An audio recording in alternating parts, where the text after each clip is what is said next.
This is a training video about writing reports for chemistry laboratories. Report writing is one of the most important skills that you will learn in your undergraduate degree, which is why we get you to write a report for each experiment. But it doesn't need to be a difficult task.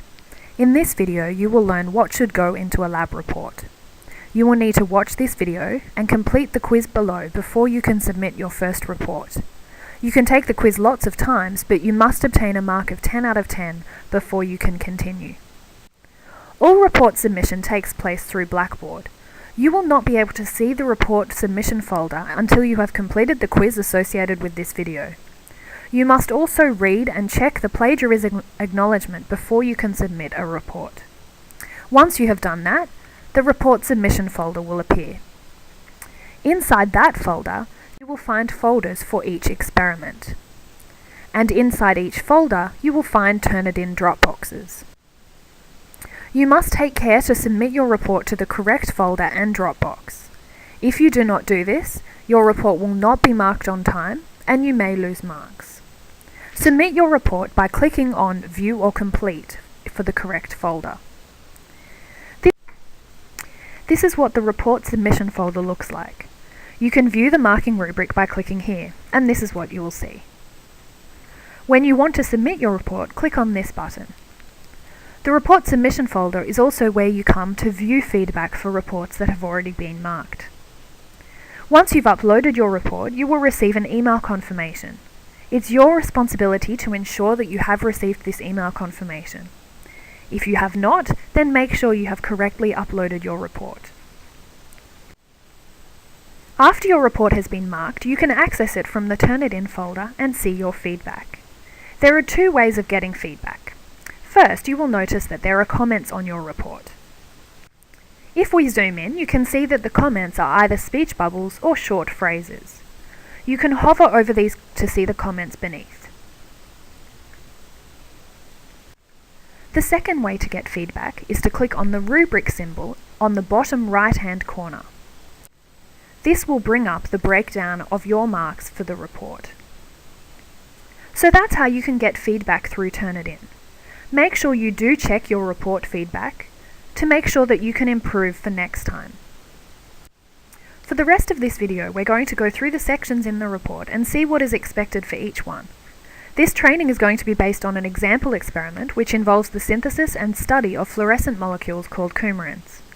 An example report for this experiment is on Blackboard just under the video. This training will give examples of what to do and what not to do. Even though the experiments that you do will be very different, all reports have a similar structure, so we're going to look at common aspects of all reports. First, the introduction. The introduction should be a brief background to the report. It should include a few sentences about the techniques used or the compounds made in this experiment, and why this is significant. It should end with a summary of what was specifically done in this experiment. Let's look at an example. In this example introduction, you can see that first, there are a few sentences about why fluorescence and fluorescent molecules are important. There are then a couple of sentences about the specific molecules, the coumarins, used in this experiment. And finally, there is a summary sentence about what was done in this experiment. The experimental method is an extremely important part of a lab report. The method should be a brief description of what you did in the experiment. It should be written in the passive past tense, and we'll see examples of that on the next slide. It should not be written like an instruction list, like a recipe, but it should be a narrative of what you actually did in the experiment. Do not include details of glassware, but make sure you show quantities of the substances that you used. It's important that someone reading your experimental method should be able to repeat the experiment. Let's have a look at an example experimental method. Notice that the experimental method is written in paragraph form, not in a list. Let's have a look at the first phrase. Notice that it doesn't say, "I heated sulfuric acid." Instead, it says, "Sulfuric acid was heated." This is because experimental methods should be written in the passive third person. Now notice how we write the quantities of substances. The amount, that is the mass or the volume, followed by the number of moles or millimoles, is written in brackets after the substance. You should also pay careful attention to the way you write units. You should always use a capital L for litres or millilitres, and make sure you leave a space between the number and the unit. In the lab manual, you will be told the results that you need to include for each experiment. Do not just list the things asked for, but include a narrative text to link the results. Importantly, you should refer to all figures and tables in the narrative. And remember that all figures must have a figure legend below the figure, and all tables must have a table heading above the table. Let's look at part of a results section. Here you can see the narrative text. Notice that it refers to both the table and the figure below. Here you can see the table heading for the table, above the table, and the figure caption below the figure. See how all the details of the figure are in the caption. Also notice the units on the figure and in the table headings. An important thing to remember when you look at your marks for results is that up to 40% of the total report mark comes from the experimental results themselves. This is because we need to assess your ability in the lab and what you've actually performed during the laboratory session, and not just your ability to write a report. So for synthetic labs, this might be yield or appearance or purity, and for analytical labs, this will be how close your measured quantity is to the correct answer. Let's move on to the discussion section now. Again, in the lab manual, you will be told the discussion points that you need to include for each experiment. You do not need to restate the question above each discussion point. You should work the question into your answer. You don't need to use too much space to answer each point. One paragraph should be sufficient. Here is an example of what not to do in a discussion. Comment on your yield is a fairly common discussion question, as it is something that you should consider after every synthesis.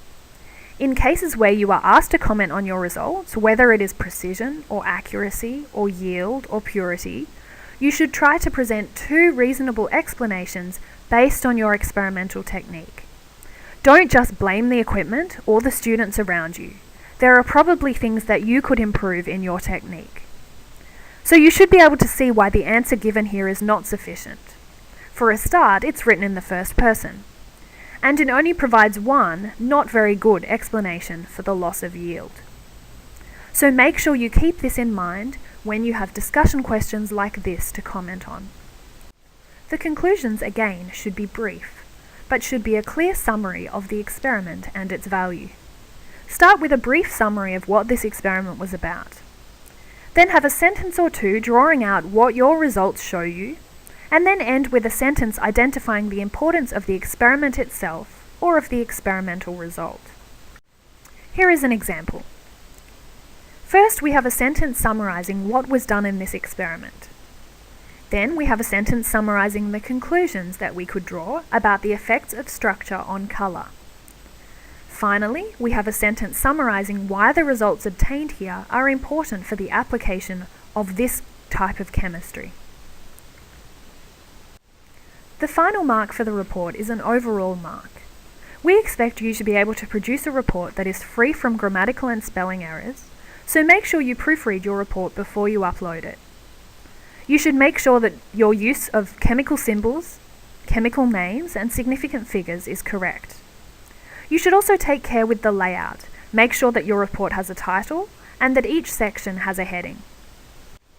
In week 1, all students will complete experiment 1 and then write a report on it. You must complete the quiz below this video and gain a mark of 10 out of 10 before you can submit your report. As with all other reports, the report will be due at midnight 1 week after the lab session. This first report will be a summative assessment only. As long as you submit a satisfactory report, you will receive full marks, which counts for 6% of the lab mark. However, we will still mark these reports and write comments on them, so that you can get feedback on how to improve for subsequent reports. Marked reports and feedback will be returned within a week of submission. If you have further questions, check out the links on Blackboard, but for now, make sure you complete the quiz below this video.